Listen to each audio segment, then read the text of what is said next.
Hi guys, I hope you are doing well. Today we will talk about how to fix or how to solve the problem of ChatGPT. You will click on settings. You will go to apps, default apps, app settings. Here you will click on apps like this.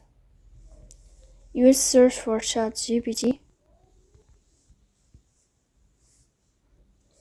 You will click on first stop and you will click OK.